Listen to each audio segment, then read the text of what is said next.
We're glad you've joined us again for Biblically Grounded. I am your host, Clayton Van Huss, and we are in the middle of a fascinating discussion with Dr. Douglas Petrovich about locating the Tower of Babel, both in history and geographically.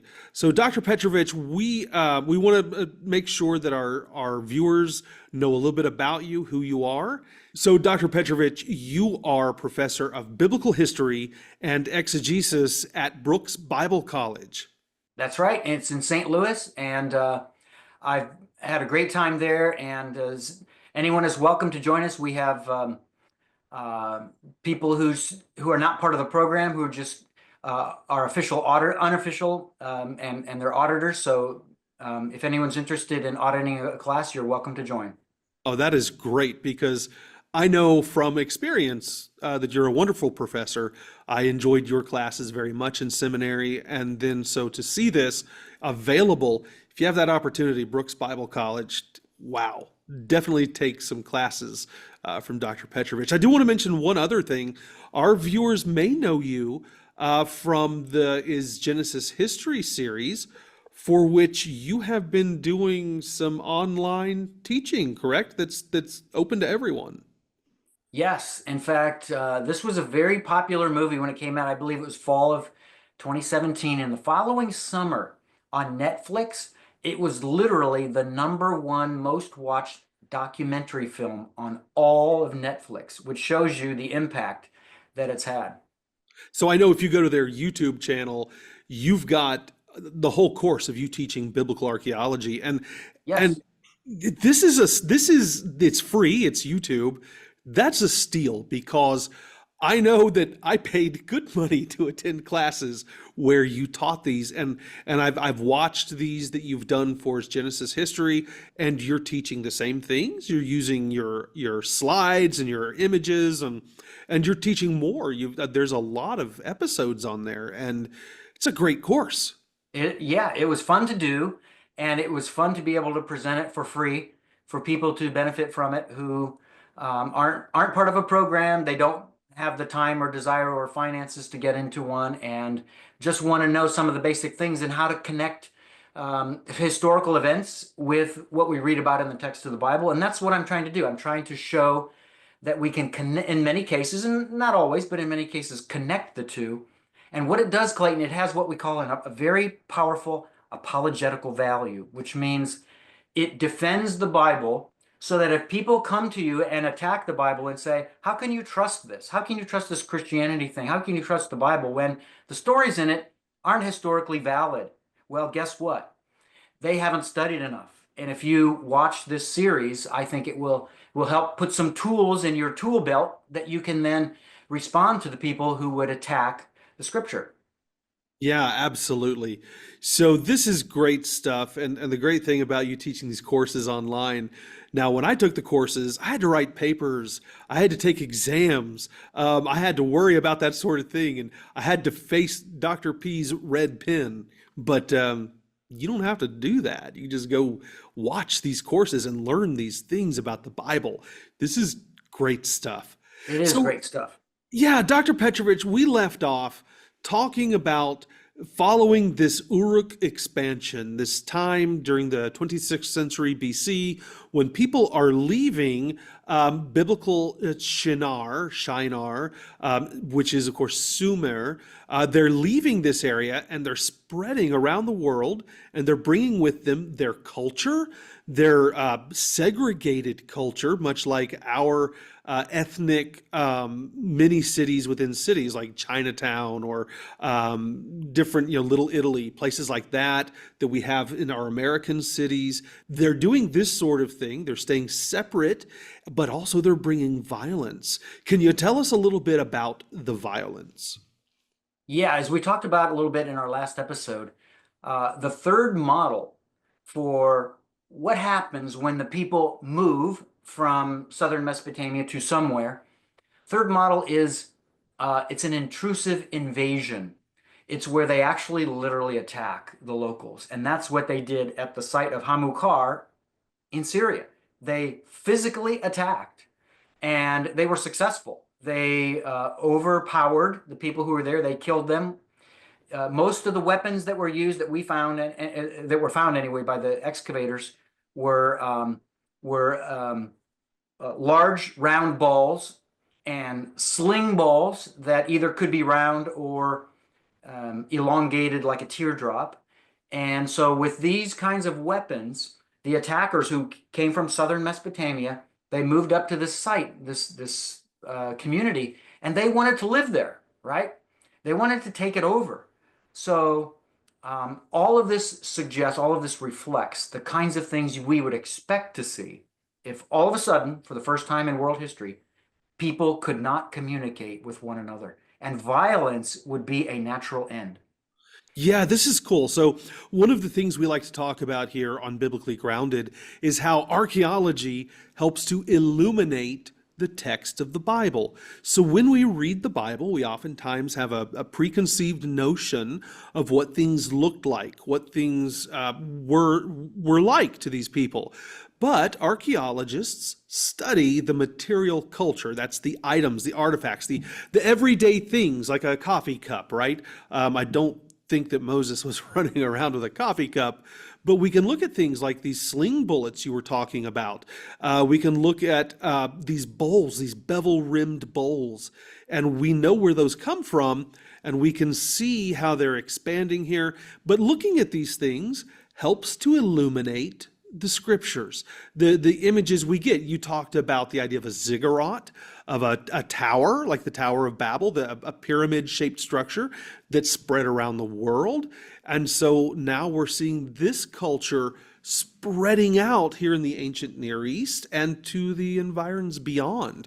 So can you just kind of give us a good setting for this before we move on? Yeah, and so Clayton, if this comparison and contrast between the two outward expansions does what I think it does, what I'm convinced it does, which causes one of the two options to rise above the other one, and it puts a spotlight on the Uruk expansion, and it says this clearly seems to be the outward movement of people from southern Mesopotamia that matches what we would expect to see if people all of a sudden can't talk to one another again. So, so what we've done then is we've kind of worked backwards, right? So, I mean, we may want to move forwards and say, let's start with the tower, let's locate the tower, and then start with the city, and then we'll talk about where people expanded to. That's kind of the natural approach you would have, but we have to do it in reverse in this case. So we have to do it archaeologically. And so I think we've now located the right outward, or identified the right outward movement of people, and it's the Uruk expansion, right? And we know that the Uruk expansion takes place in the late Uruk period. And we can put this on a table, and you've probably even seen this before, Clayton. I've probably shown it in one of the classes you took with me, which is a list of the Mesopotamian archaeological periods. So we can disagree with one another all we want about dates, but you can't disagree with what's found in the ground. And what's found in the ground is multiple occupational periods where people lived, and it shows you the sequence of time, right? So in that, we know exactly where the Uruk expansion is. It's in the Uruk period, and of the three parts of the Uruk period, it's in the late Uruk period. So that's the subphase, the late Uruk period.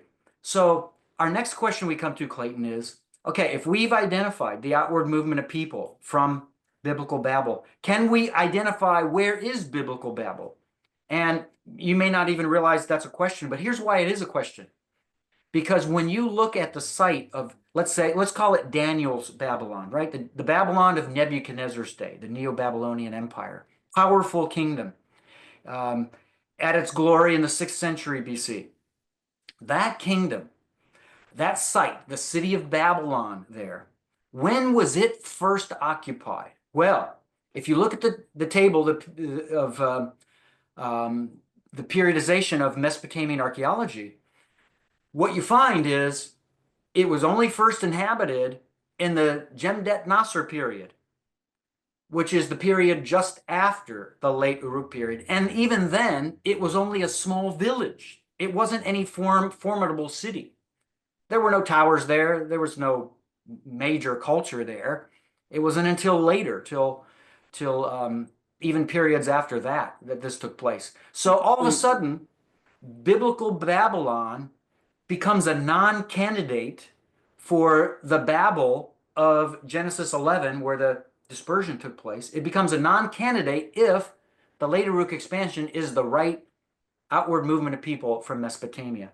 So Okay. that's the next question. Yeah, that is a good thing to explore quickly here, because when we talk about interpreting things in the Bible, we do see that Babel is this city that was built in Shinar, that was built by these people shortly sometime after Noah's flood. And it was this tower that was raised, but then this place, people were scattered, their work was stopped. And then we see another place. So if this happens, and you were saying somewhere in the 26th century BC, somewhere around 25, something like But that. 27th century, 26, 25 BC, roughly. Okay, so 26, 25. So we're in the 27th century. I was off there. Somehow I got steered off. It's easy to do that, even when Yes, you it is. study these things. And so then you mentioned the Jemdet Nasser period is when we start to see biblical Babel, the city of Nebuchadnezzar, the city where Yes. Daniel lived. So that's sometime after. So it's not the same Babel. But then in the Bible, we keep reading about Babel. We see the prophets mention Babel over and over. We read about Babylon as being a place that is held today, a place where people live. And we know that ancient Babel, the Neo-Babylonian Babylon, is ruins. It's in modern day Iraq. And there are ruins. There's a great ziggurat there that many people believe could be the Tower of Babel, and I'm sure you're going to address that.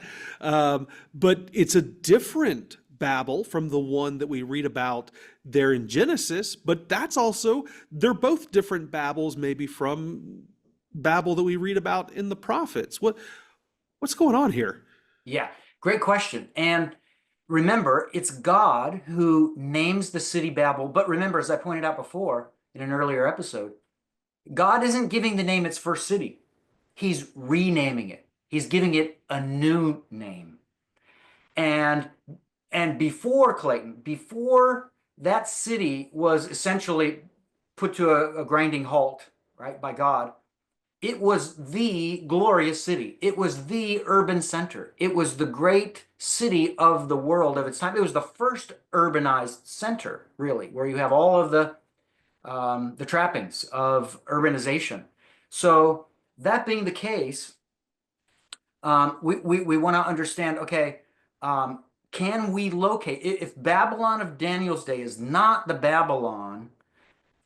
it's not the Babel of Genesis 11, then where is it, right? It has to be in southern Mesopotamia, because that's Shumer, that's the plain of Shinar, right?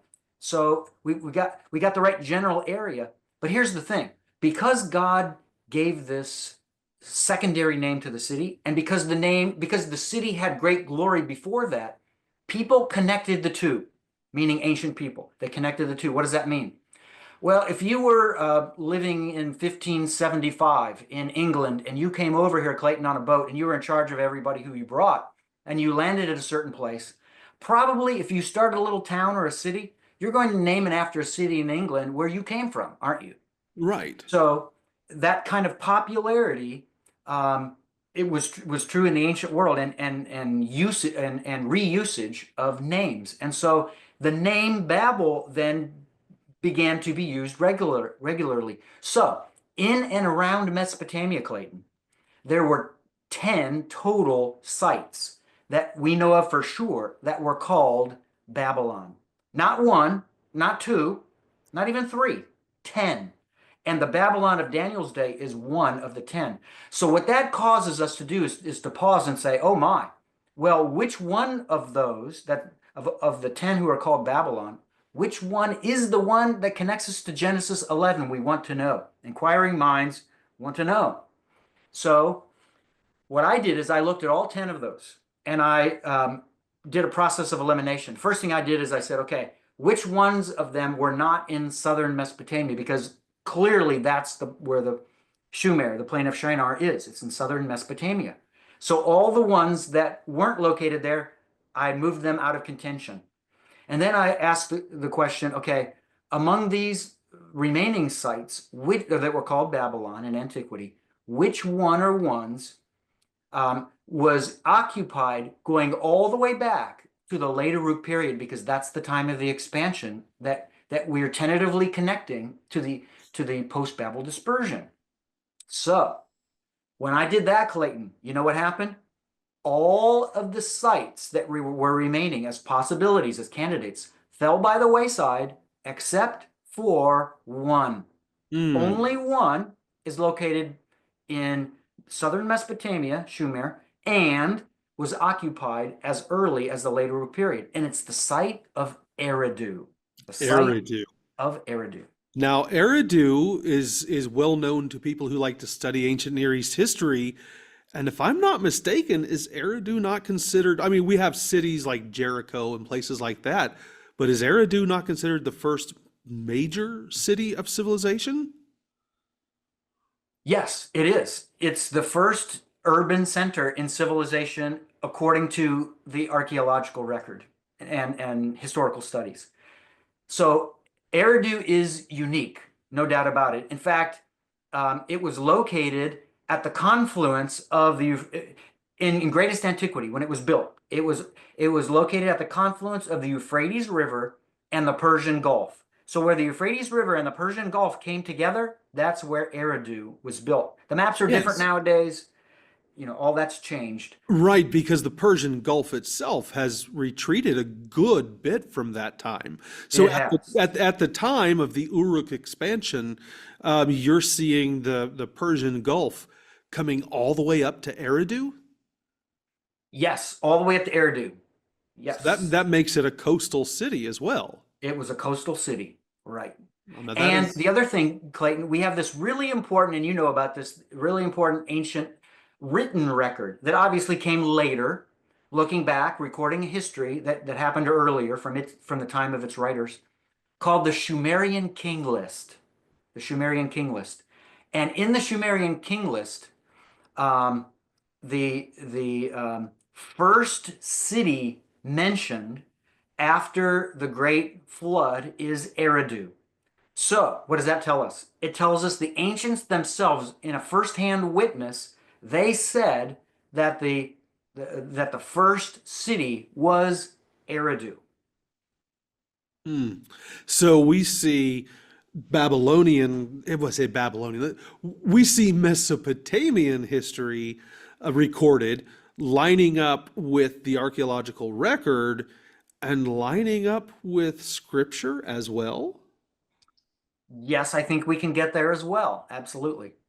So how do we do that? How do we take these? And I know we want to be careful. We want to examine the evidence, weigh the evidence, and not jump ahead of ourselves. So how do we take this evidence of the city of Eridu and say, well, now I think that's Babel? How do we look at scripture and say, do they fit together? How do you go about that process? Well, it's multifaceted, and certainly we've already covered one of those, which is the biblical requirement is that this was the first urban center, the first true city that was built after the flood, right? So you match that with the textual record, because the Sumerian King List says that the first city was indeed Eridu. And Eridu, in many ancient records, and I could list you like 10 sources, 10 ancient sources or so, that call Eridu Babel. Literally, it's called Babel in these ancient sources. So that's part of it. And then there's the archaeological record that shows us that the oldest city is Eridu, right? Far older than Babylon, far older than and Uruk, far older than Ur, any of those other cities. The first among them, archaeologically, was Eridu. So what we've now done is we've taken the biblical requirement and we've examined it with two extra biblical tools, right? Archaeology and epigraphy, or or textual studies, and they've both confirmed that the biblical record is true. Wow. So what we're looking at here then, things are really lining up for us. The archaeology, the what we understand of history, that late Uruk expansion and the material culture that spreads out from this center.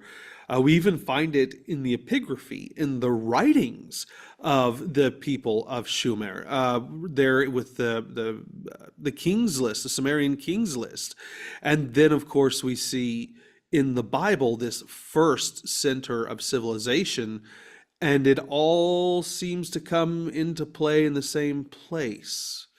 This is very interesting. How does this work with the wider world around this site, around the city of Eridu? What's going on in the rest of the world at this time? Well, in most other places, Clayton, and by the way, throughout the period of Eridu's, and let's just put this on trial, right? Let's tentatively, for our purposes, let's tentatively make it a hypothesis and say, could Eridu be the biblical Babel of Genesis 11? So the first thing we want to know is, when did it come into being? And again, if you look at that breakdown of Mesopotamian archaeological periodization, we see that it came into being on that chart at the beginning of the Ubaid period, which even precedes the Ubaid expansion, that outward expansion from southern Mesopotamia, that was peaceful, that if we're right, must have existed or must have occurred long before the confusion of languages. So that whole time, Eridu was growing. So all of the subphases of the Ubaid period, it was occupied and growing.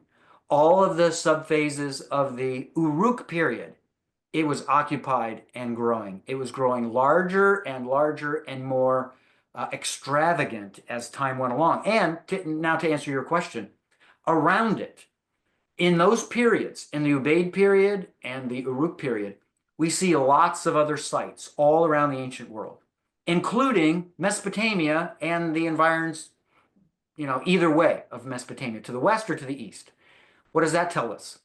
It tells us that if we're right, that this is biblical Babel of Genesis 11, right, of the Tower of Babel days, then it is a misnomer. It is a mischaracterization. It is reading into the text of the Bible to suggest that all of the people alive on the earth were gathered together at this one place. So this is the most pronounced result of our study so far, if we're right that this is the site for Babel. So this has been fascinating, talking about Babel in the Bible, talking about finding Babel in the archaeological, or the expansion that appears to have been the expulsion from Babel in the archaeological record, finding the artifacts as well as the living arrangements and the violence. And now you're tracking it down to this epicenter, this city there at the beginning of all things, at the beginning of civilization as we know it, the city of Eridu. So now we have a setting. Now we have an event that's all kind of corroborated by archaeological evidence. And of course, we have a biblical account of what was really happening there. I'm excited to see where else we're going to go with this. Our guest today has been Dr. Douglas Petrovich. We've been talking about finding Babel. Dr. Petrovich, thank you so much for joining us today on Biblically Grounded. My pleasure, Clayton. It was so great to be with you as well. Great. Looking forward to hearing more about finding Babel.